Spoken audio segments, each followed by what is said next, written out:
Baik, Assalamualaikum warahmatullahi wabarakatuh. Selamat pagi buat teman-teman semua. Perkenalkan, kami dari kelompok 5 akan mempresentasikan materi tentang kesehatan ibu dan anak dalam tuntunan Islam. Bisa di next slide.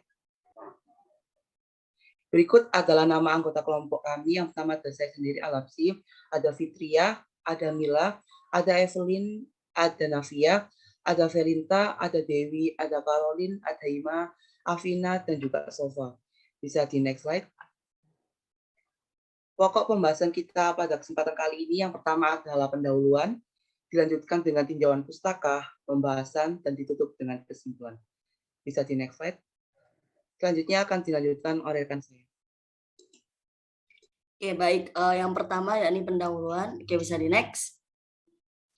Nah, di sini kita membahas kenapa sih kok kita mengambil latar belakang ini. Pertama, agama Islam itu merupakan agama yang sempurna gitu. Yang mana agama ini tuh mengatur segala aspek kehidupan, khususnya itu dalam berkeluarga. Karena keluarga merupakan batu bata pertama untuk membangun istana masyarakat muslim dan merupakan madrasah iman yang ditunjukkan agar dapat mencetak generasi-generasi muslim yang baru gitu. Nah, dikutip dari Mulia dalam Susanti 2018, beliau mengatakan bahwa Islam mengajarkan tentang kehamilan juga dan juga tentang melahirkan. Hal ini merupakan fungsi reproduksi yang kodrati bagi seorang wanita. Nah, bukan hanya menjadi tanggung jawab wanita saja, tapi juga menjadi tanggung jawab pria juga sebagai seorang suami. Nah, dalam proses kehamilan tentunya diawali dengan hubungan suami istri yang terikat janji suci atas dasar pernikahan.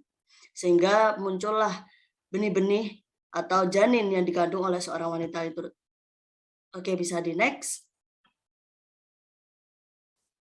Nah, di dalam Al-Quran ini digambarkan bahwa kehamilan itu sebagai sesuatu yang amat berat atau wanan wahin, artinya kelelahan ganda atau kurhun atau melelahkan.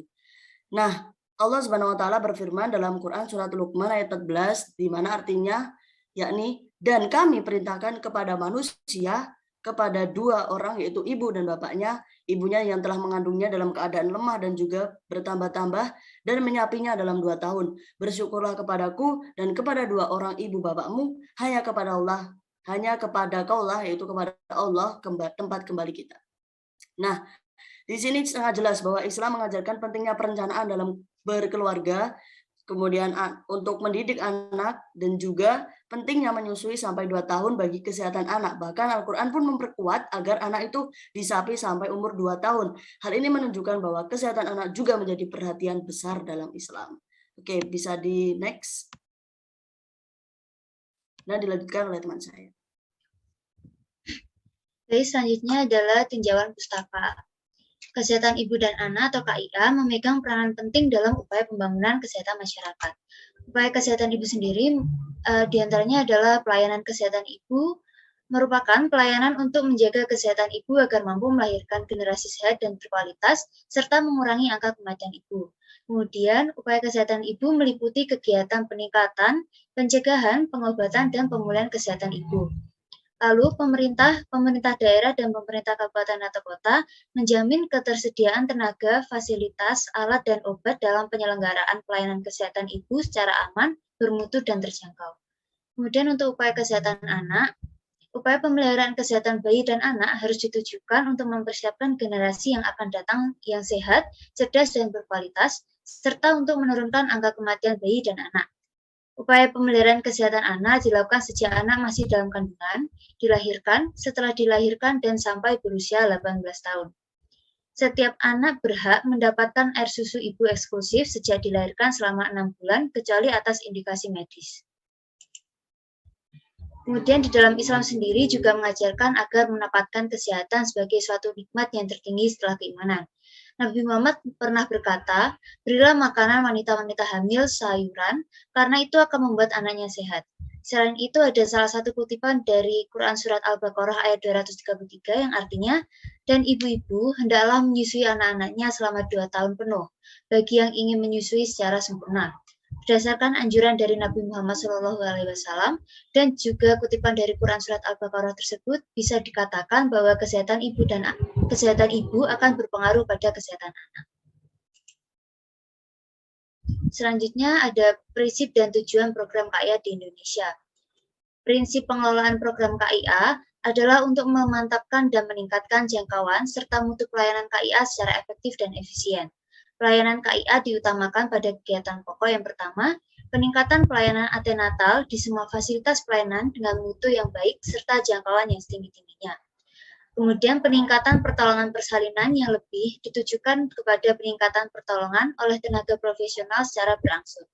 Lalu peningkatan deteksi dini resiko tinggi ibu hamil, baik oleh tenaga kesehatan maupun di masyarakat, oleh kader dan dukun bayi, serta penanganan dan pengamatannya secara terus-menerus. Lalu yang terakhir, peningkatan pelayanan neonatal atau bayi berumur kurang dari 1 bulan dengan mutu yang baik dan jangkauan yang setinggi-tingginya. Baik, selanjutnya merupakan tujuan. Yang pertama ada meningkatnya kemampuan ibu, baik pengetahuan, sikap, dan perilaku dalam mengatasi kesehatan diri dan keluarganya dengan menggunakan teknologi tepat guna dalam upaya pembinaan kesehatan keluarga, paguyuban 10 keluarga, posyandu, dan sebagainya. Lalu yang kedua, meningkatnya upaya pembinaan kesehatan balita dan anak prasekolah secara mandiri di dalam lingkungan keluarga, paguyuban 10 keluarga, posyandu, dan karang balita, serta di sekolah taman kanak-kanak atau TK. Lalu yang ketiga, meningkatnya jangkauan pelayanan kesehatan bayi, anak balita, ibu hamil, ibu bersalin, ibu nifas, dan ibu menyusui.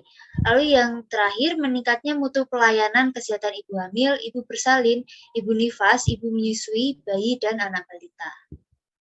Oke, selanjutnya ini ada dalil tentang kesehatan ibu dan anak.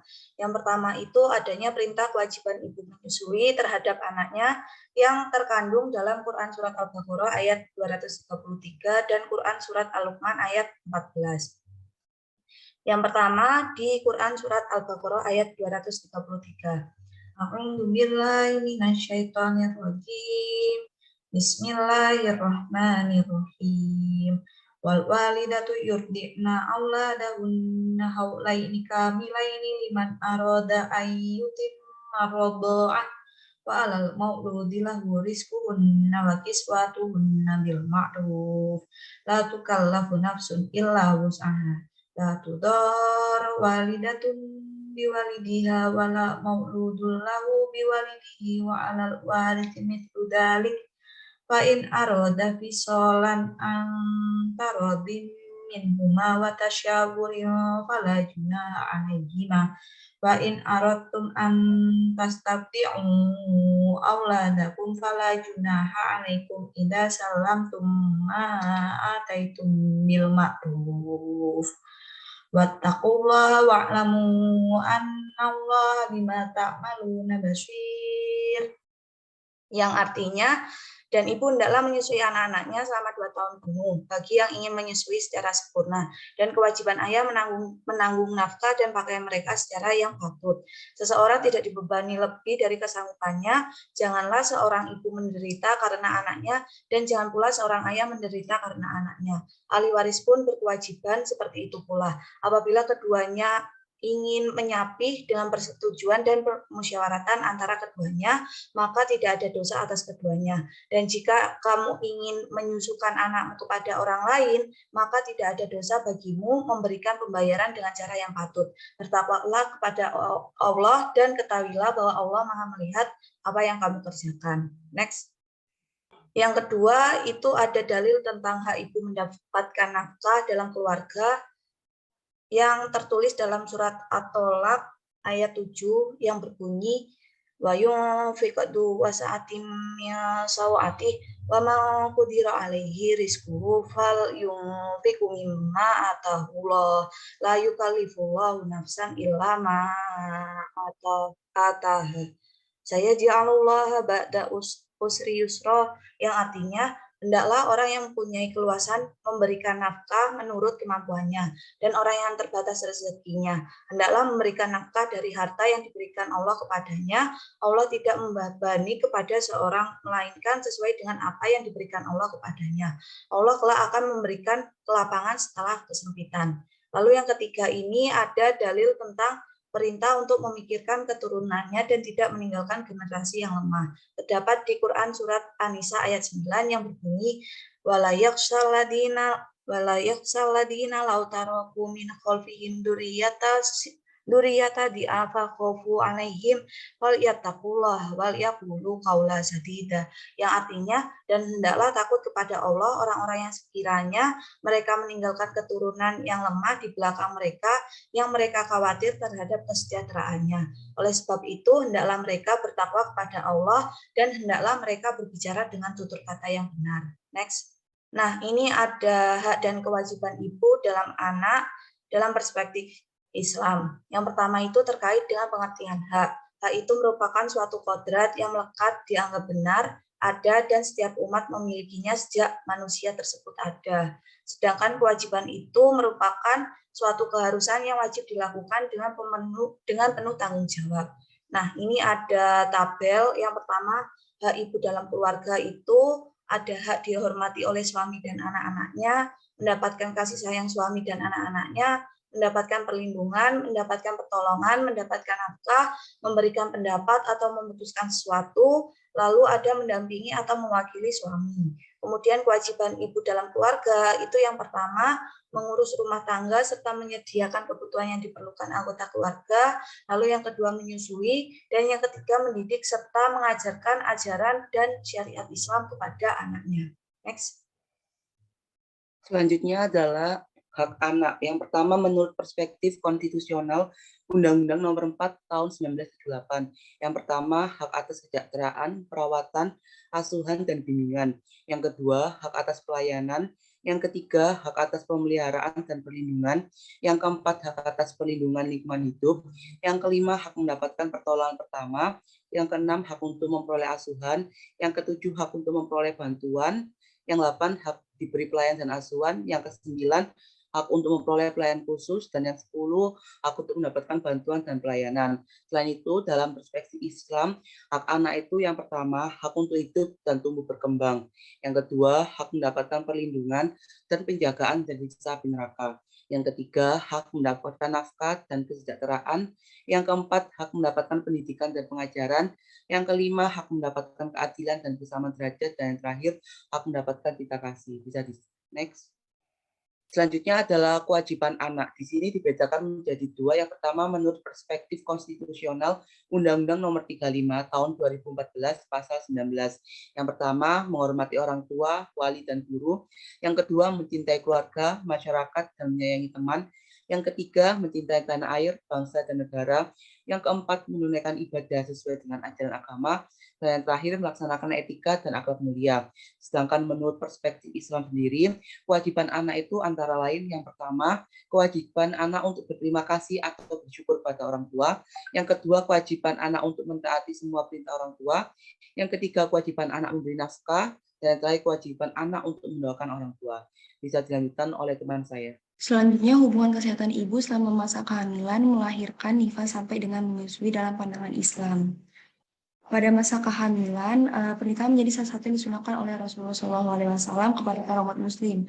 Rasulullah tahun 2017 menjelaskan bahwa tujuan disunahkannya pernikahan ini adalah membentuk keluarga sakinah, mawaddah, dan warahmah, sebagaimana firman Allah SWT Quran Surat Ar-Rum ayat 21, yang mana berarti dan diantara tanda-tanda kebesarannya ialah Dia menciptakan pasangan-pasangan untukmu dari jenismu sendiri, agar kamu cenderung dan merasa tentram kepadanya, dan Dia menjadikan di antaramu rasa kasih dan sayang.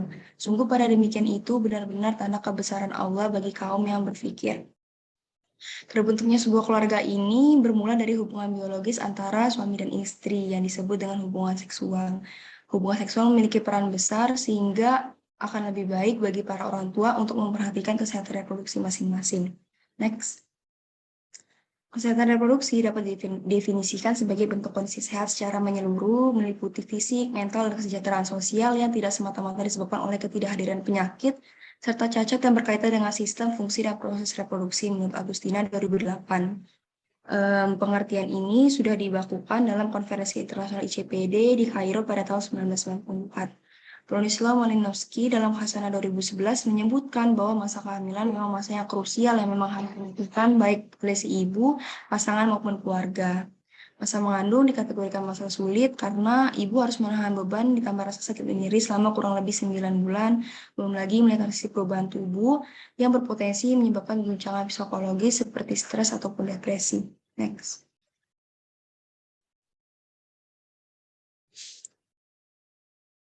Hayati 2016 dalam bukunya yang berjudul Panduan Kehamilan dan Kelahiran bagi Muslimah menyebutkan 4 hal yang bisa dianjurkan dalam masa kehamilan oleh ibu hamil. Yang pertama itu bergembira atas kehamilan. Jadi bergembira atas kehamilan ini merupakan bentuk rasa syukur atas nikmat dan karunia yang telah diberikan Allah Subhanahu wa taala, karena tidak semua perempuan bisa menikmati nikmat yang luar biasa satu ini. Allah Subhanahu wa taala dalam firman-Nya Quran surah Asy-Syaffat ayat 101 berbunyi, "Maka kami beri kabar gembira kepadanya dengan kelahiran seorang anak yang sangat sabar, Ismail." Dan juga ditegaskan oleh Allah Subhanahu wa taala dalam Quran surat Al-Hijr ayat 53 yang berbunyi, mereka berkata, "Janganlah engkau merasa takut, sungguhnya kami memberi kabar gembira kepadamu dengan kelahiran seorang anak laki-laki yang akan menjadi orang yang pandai." Ishak. Al-Hijr ayat 53. Yang kedua yaitu sering membaca Al-Quran. Al-Quran memang sudah dikenal akan khasiatan yang luar biasa. Semakin sering kita membaca Al-Quran, maka akan terasa sekali manfaat dari membacanya.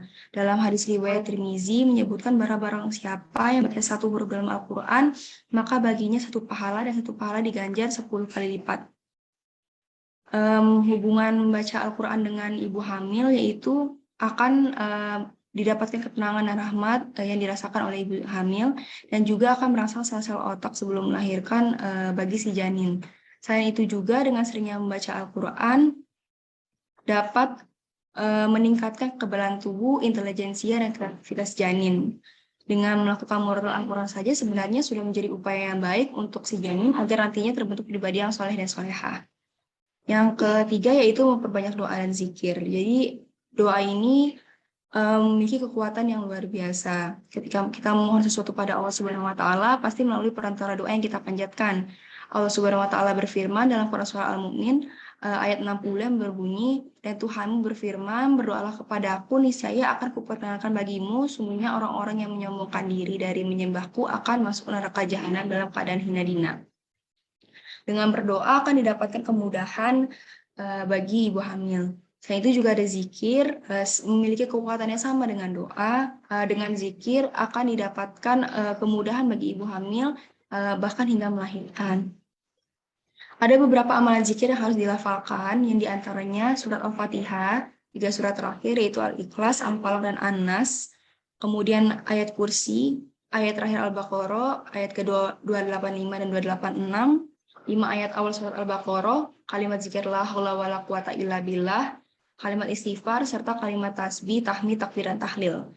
Dan yang terakhir menjaga kandungan dengan baik dengan cara menerapkan pola hidup yang sehat, seperti melakukan pemeriksaan kandungan secara rutin, tidak melakukan aktivitas yang berat dan berlebihan, makan makanan bergizi seimbang, melakukan aktivitas olahraga seperti senam ibu hamil dan yoga, mengontrol dan mengelola emosi, istirahat yang cukup, serta menghindari hal-hal yang membahayakan. Next. Kemudian ada masa melahirkan. Pada fase ini dilanjutkan setelah ibu sudah mengandung selama kurang lebih 9 bulan. Pastinya semua ibu ingin melahirkan secara normal dengan buah hati yang sehat dan sempurna secara tapak luar maupun tapak dalam. Hidayati 2020 menjelaskan bahwa pernyataan tersebut tercermin dalam pengalaman Siti Maryam, ibu Nabi Isa alaihissalam, dalam surat Maryam ayat 22-26. Next. Dalam surat ini, maaf bisa mundur lagi. Dalam surat ini memang disampaikan secara tersirat bahwa bagaimana sebagai calon seorang ibu mempersiapkan dan memulai diri pada perubahan yang nantinya akan terjadi. Jadi tidak jarang memang kita temukan bahwa wanita hamil ini mengalami rasa cemas yang berlebihan dan berbagai gangguan psikologis lainnya. Menurut penelitian Mandasari dalam Prapto 2015, ada sebanyak 41,7% ibu hamil yang mengalami kecemasan ketika ingin menghadapi persalinan. Karena muncul ketakutan dan pikiran-pikiran negatif lainnya. Sehingga akan lebih baik dan dianjurkan untuk calon ibu melakukan terapi tadabbur Al-Quran guna meminimalisasi kecemasan yang dirasakan. Al-Quran yang diyakini sudah dikenal dengan kehebatannya dalam mengatasi segala macam penyakit, sebagaimana diriwayatkan Ibnu Majah dari Alira, sebaik-baik obat adalah Al-Quran. Next. Akan dilanjutkan oleh teman saya. Baik, selanjutnya yaitu masa nifas. Masa nifas atau puerperium ini merupakan masa yang dimulai dari bayi lahir sampai organ di dalam kandungan kembali seperti sebelum hamil. Nifas merupakan darah yang keluar setelah persalinan. Jadi, jika janin yang berada dalam kandungan sudah berbentuk manusia, maka darah yang keluar setelahnya termasuk nifas. Namun jika janin yang keluar sebelum berbentuk manusia, maka darah setelahnya tidak dikategorikan sebagai nifas. Di dalam Islam terdapat perbedaan pendapat tentang batas minimal dan maksimal masa nifas. Namun dari beberapa riwayat menyebutkan bahwa batas umum masa nifas maksimal adalah 40 hari. Hukum yang berlaku pada nifas adalah sama seperti hukum haid baik mengenai hal-hal yang diperbolehkan, diharamkan, diwajibkan maupun dihapuskan. Ketika ibu dalam fase nifas juga dapat mengalami infeksi masa nifas. Infeksi masa nifas ini merupakan kondisi yang terjadi ketika bakteri masuk dan menginfeksi rahim serta daerah sekitarnya setelah seorang perempuan melahirkan. Infeksi ini disebut dengan puerperal infection atau postpartum infection. Bisa di next slide. Selanjutnya, masa menyusui. Masa menyusui ini merupakan masa terpenting bagi pertumbuhan bayi. Nutrisi yang diterima bayi pada masa yang diistilahkan sebagai masa emas atau golden age, ini ternyata dibahas juga dalam Al-Quran. Dalam Al-Quran tersebut disebutkan masa menyusui dalam ajaran Islam adalah 2 tahun. Seperti firman Allah Subhanahu wa Ta'ala dalam surat Al-Baqarah ayat 223, disebutkan masa menyusui selama 2 tahun dan juga disebutkan dalam Quran surat Luqman ayat 14. Dari kedua ayat tersebut menunjukkan bahwa Islam mengatur nutrisi pada bayi. Dunia kedokteran juga telah membuktikan bahwa ASI yang diberikan selama 2 tahun terbukti menjadikan bayi lebih sehat. Next slide bisa dilanjutkan oleh teman saya. Baik, pembahasan selanjutnya adalah terkait kesehatan anak, terkait ASI dan juga nutrisi anak. World Health Organization atau WHO merekomendasikan pemberian ASI secara eksklusif kepada bayi selama 6 bulan pertama kehidupan. Kemudian dilanjutkan dengan menyusui bersama dengan makanan pendamping hingga usia 2 tahun. Dijelaskan dalam Pasar Ibu dan Huta Soit dalam Hasliana dan Surani tahun 2021. Nah, ternyata di dalam Al-Quran sendiri, rekomendasi dari WHO ini juga sangat didukung, seperti yang sudah disebutkan sebelumnya, tertera dengan jelas pada surat Al-Baqarah ayat 233, perintah bagi para ibu untuk menyusui anaknya selama 2 tahun penuh bagi yang ingin menyusui secara sempurna. Dalam syariat Islam, menyusui pada hakikatnya adalah bentuk nafkah yang harus diberikan oleh ayah melalui ibu kepada sang bayi. Menyusui juga hendaknya diniatkan sebagai ibadah. Hal ini sejalan dan selaras sebagaimana yang dikatakan oleh Amru bin Abdullah kepada istrinya. Dan janganlah engkau menyusui anakmu seperti hewan yang menyusui anaknya karena didorong oleh rasa kasih sayang. Akan tetapi susuilah dia dengan niat mengharap pahala dari Allah dan agar kelak ia hidup melalui susuanmu itu. Manfaat dalam pemberian ASI terhadap bayi bukan hanya untuk tumbuh dan kembang secara fisik saja, namun juga mengarah secara rohaniah. Seperti yang kita tahu, ASI merupakan makanan bagi bayi yang nutrisinya sudah sangat lengkap dengan berbagai kandungan nutrisi di dalamnya. Selain itu juga dapat merangsang respon-respon psikologis antara anak dan ibu. Bisa di next. Selain itu, Islam juga mengajarkan anjuran pemberian ASI bagi para wanita. Menurut ulama yang menghubungkan pentingnya memberikan ASI dalam perspektif Islam, menganggap bahwa adanya donor ASI melalui bank ASI berpotensi menimbulkan hal yang subhat, tidak jelas dalam hubungan mahram atau persaudaraan karena sepersusuan. Hal ini terjadi karena pendonor ASI tidak memberikan identitas diri secara lengkap, sehingga tidak dapat dilakukan pelacakan.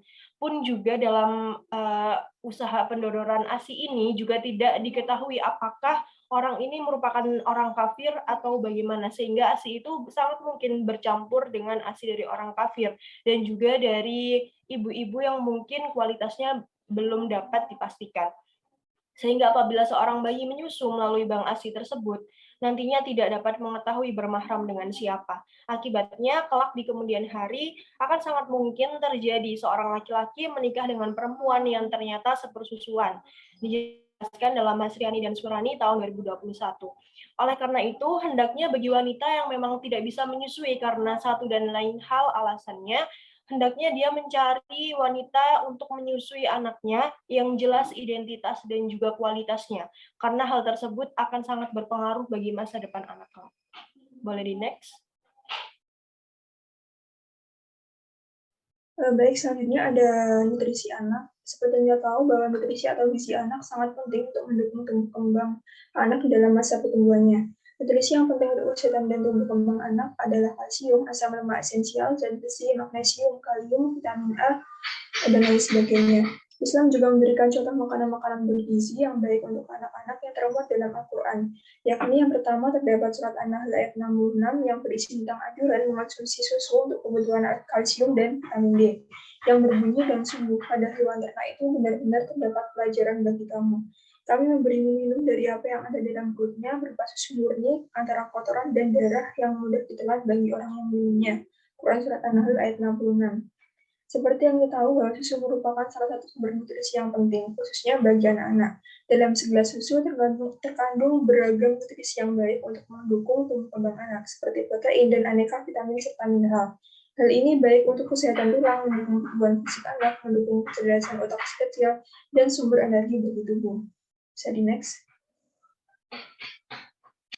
Selanjutnya terdapat surat An-Nahl ayat 14 yang berisi tentang anjuran mengonsumsi ikan laut untuk kebutuhan protein, yang berbunyi, dan dialah yang menundukkan laut untukmu agar kamu dapat memakan daging yang segar ikan darinya, dan dari laut itu kamu mengeluarkan perhiasan yang kamu pakai. Kamu juga melihat perahu berlayar padanya, dan agar kamu mencari sebagian karunia-Nya, dan agar kamu bersyukur.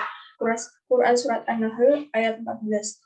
Ikan laut juga mengandung banyak nutrisi yang baik untuk anak seperti omega 3 dan protein, sehingga sangat baik untuk perkembangan otak anak, menurunkan resiko alergi dan autoimun. Selanjutnya terdapat surat An-Nahl ayat 11 yang berisi tentang anjuran mengonsumsi buah-buahan dan kebutuhan serat, yang berbunyi, dengan air hujan itu dia menumbuhkan untuk kamu tanam-tanaman, zaitun, kurma, anggur, dan segala macam buah-buahan. Sungguh pada demikian itu benar-benar terdapat tanda kebesaran Allah bagi orang yang berpikir. Seperti yang kita tahu bahwa buah zaitun adalah bahan makanan yang mengandung lemak yang tinggi, proteinnya cukup, garam kapur, zat besi, fosfat, vitamin A, D, B kompleks. Buah ini diambil minyaknya, yaitu jenis minyak nabati paling baik kualitasnya, nilai gizi yang tinggi, kalori yang besar, dan lemak tidak jenuh. Bisa di next.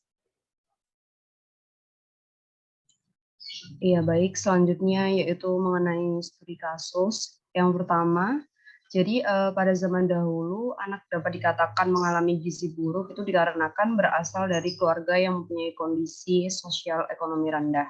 Masyarakat yang mempunyai pendapatan rendah, persentase keluarga yang memiliki anak dengan gizi buruk sangat tinggi. Nah, abad 21 itu anak yang mengalami gizi buruk ini tidak lagi berasal dari keluarga dengan tingkat pendapatan yang rendah maupun tingkat pendidikan orang tua yang rendah. Tetapi pada zaman ini, keluarga dengan pendapatan tinggi dan tingkat pendidikan tinggi juga dapat memiliki anak dengan status gizi buruk. Nah, pada zaman serba instan dan didukung oleh pengembangan teknologi, maka dapat menyebabkan para ibu semakin malas dalam memberikan ASI untuk anak mereka. Bisa di next. Nah, dari solusi dari studi kasus yang pertama itu, yaitu fenomena yang terjadi pada anak Indonesia, yaitu banyak kalangan yang masih memiliki rendahnya status gizi. Kita perlu ingat bahwa anak merupakan titipan dari Allah yang diberikan kepada kedua orang tua untuk dijaga, dirawat, dan diperhatikan. Itu semua wajib diberikan kepada anak agar kelak anak akan menjadi anugerah yang terindah. Seperti firman Allah dalam Al-Quran, surat At-Tahrim ayat 6. A'udzu billahi minasyaitonir rajim. Bismillahirrahmanirrahim. Ya ayyuhalladzina amanu qu anfusakum wa ahlikum naran wa quduhan nasu wal hijaratu 'alaiha malaikatu ghiladun shidadul la ya'suna Allaha ma amrahum wa yaf'aluna ma yu'marun. Yang artinya, wahai orang-orang yang beriman, peliharalah dirimu dan keluargamu dari api neraka yang bahan bakarnya adalah manusia dan batu. Menjaganya malaikat-malaikat yang kasar dan keras, yang tidak durhaka kepada Allah terhadap apa yang Dia perintahkan kepada mereka, dan selalu mengerjakan apa yang diperintahkan. Dari firman Allah di atas, kita ketahui bahwa orang tua mempunyai kewajiban memberikan kasih sayang tulus, serta pola asuh yang baik dan tepat kepada anak. Orang tua juga mempunyai tanggung jawab dalam memenuhi pemberian asupan nutrisi yang cukup pada anak.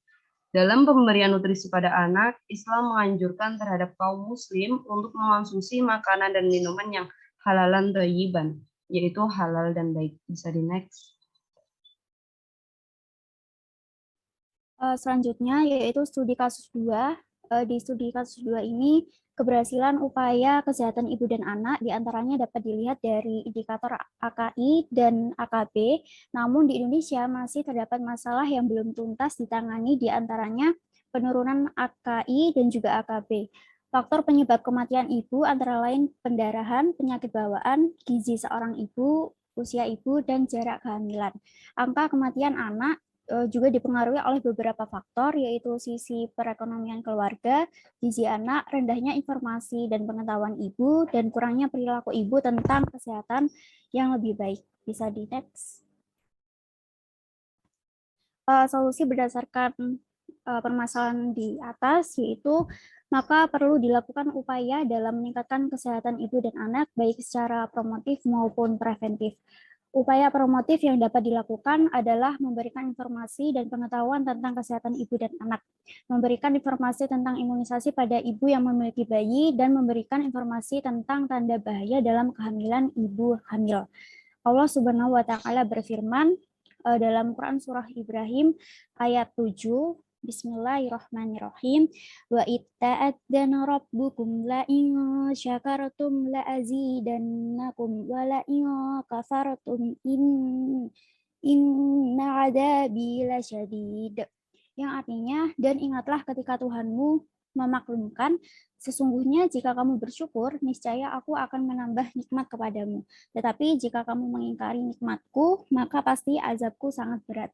Pada ayat tersebut dijelaskan bahwa Allah janji akan menambah nikmat bagi yang bersyukur atas nikmat Allah kepadanya. Barang siapa yang ingkar kepada nikmat merupakan sebab hilangnya kenikmatan itu, maka Allah pasti akan memberikan azab yang sangat berat.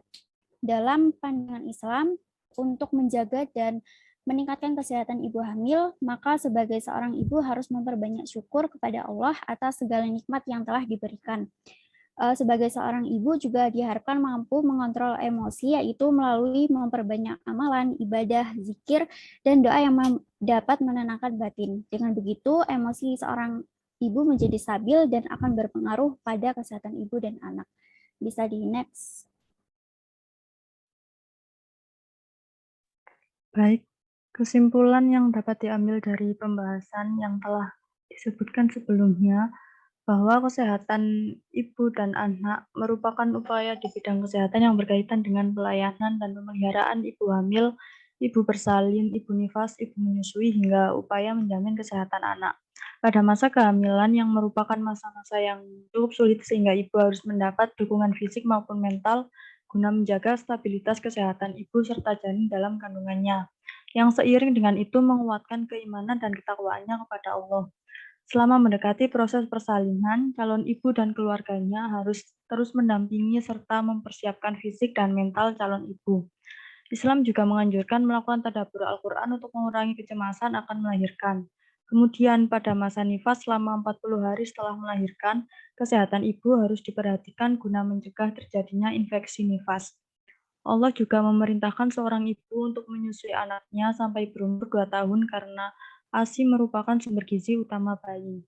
ASI yang diberikan kepada anak sejak awal kelahirannya bermanfaat membantu tumbuh kembang yang optimal, baik secara fisik maupun rohaniah, juga membentuk ikatan batin dengan sang ibu. Selain itu, Islam juga mengajarkan pemenuhan nutrisi terutama bagi anak-anak dengan mengonsumsi makanan bergizi yang halal dan thayyib. Kemudian kami juga menyarankan kepada ibu hamil untuk menjaga kesehatannya sejak sebelum kehamilan hingga masa menyusui anaknya, serta untuk sering melakukan zikir dan membaca Al-Quran ketika merasa takut dan stres. Sedangkan bagi suami dan keluarganya disarankan untuk terus mendampingi ibu serta sering memeriksakan kesehatannya ke fasilitas kesehatan. Anak yang telah dilahirkan juga harus diperhatikan kebutuhan nutrisinya melalui pemberian ASI maupun makanan-makanan bergizi lain untuk menjamin kesehatan anak dan tumbuh kembangnya. Dengan demikian, risiko kematian dan risiko terkena penyakit bagi ibu dan anak juga dapat diturunkan. Berikutnya. Baik, ini adalah daftar referensi yang digunakan untuk melakukan dalam diskusi kelompok kami. Baik, terima kasih. Sekian dari kelompok kami. Apabila ada salah kata, mohon maaf yang sebesar-besarnya. Wassalamualaikum warahmatullahi wabarakatuh.